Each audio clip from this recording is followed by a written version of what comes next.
says, yes, there are no-go areas. Bradford in West Yorkshire is one of them. David says there were no-go streets in Oldham in the late 70s. Even the police would not go down those streets on their own. And another viewer says nearly every street in London becomes a no-go zone at night. Well, actually, I can assure you, probably we could argue in many market towns around the country, effectively just after closing time on a Friday and Saturday, it's not too far away from being a no-go zone.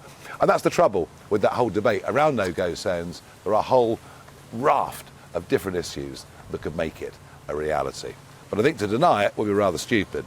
Now, David Neal, and we heard a lot from him over the course of the last couple of weeks. He had the job to control illegal immigration. He's argued he was prevented from doing it. He appeared before the Home Affairs Committee this afternoon. This is one of the most important things that he had to say. Sacked for doing my job. I think I've been sacked for doing what the law asks of me.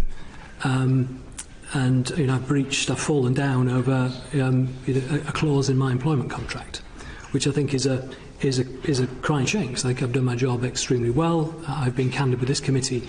We've produced multiple reports that have exposed the sometimes lack of effectiveness and the lack of efficiency.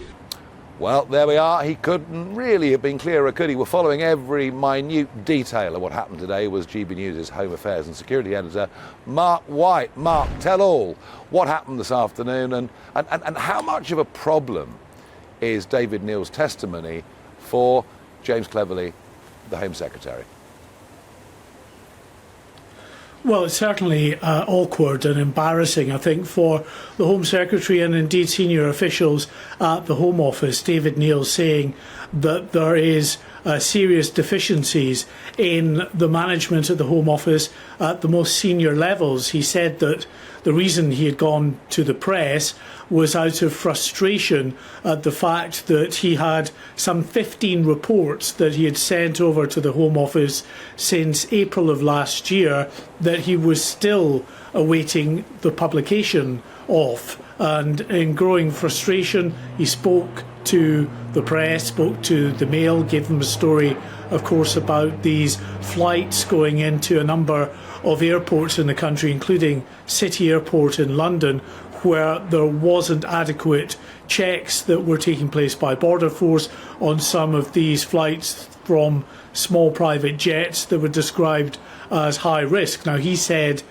in that article in the Mail that there was real concern, of course, that organised criminals, contraband, illegal immigrants, anything could be coming in on these private jets. Now, that was the story, I think, that really did it for the Home Office, for James Cleverly. They decided then to end his tenure as the independent inspector for immigration and borders and immediately sacked him. Now, he said that his sacking, Nigel, was done over Teams, that they didn't even meet him in person, that he had no time to even tell his team of 30 members of staff that they learned about it in the media.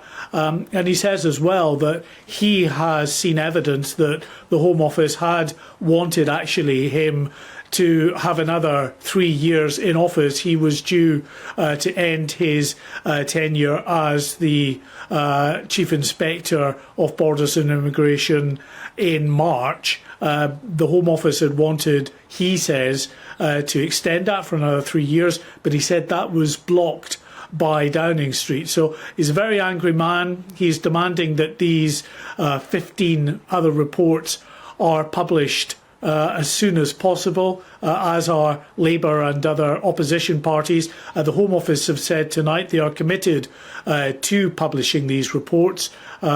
They will do that in a timely manner, and they've also begun the process to get a replacement for David Neal. But the difficulty with that is it's going to take months to get a new replacement for David Neal. There are several reports that he was in the middle of trying to finish that will not now be sent to the Home Office, reports that in all likelihood may well have been critical of the way in which some of the borders and immigration services were being run.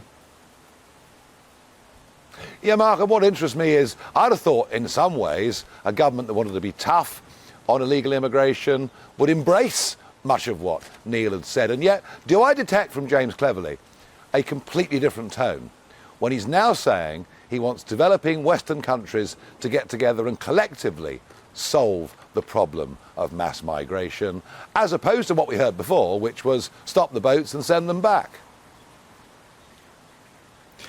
Yes, indeed. He's asking for that international collaboration. This was a speech he was giving in New York this afternoon, where he said that the immigration crisis, a global problem, should be treated in the same way as climate change is treated by international countries right around the globe, to try to get together to do all that they can, not just to clearly stop illegal immigration, but to look at ways of ending mass migration by creating more opportunities back home in the countries that these people come from.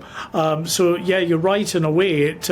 It seems to be a step back from the hardline stop the boats rhetoric. I mean, they still have that, but coupled with that is this desire, it seems, to get a global coalition together to try to do more to address the very big problems of mass migration that we're facing in the years ahead, with estimates of well over 1 billion people on the move because of various issues.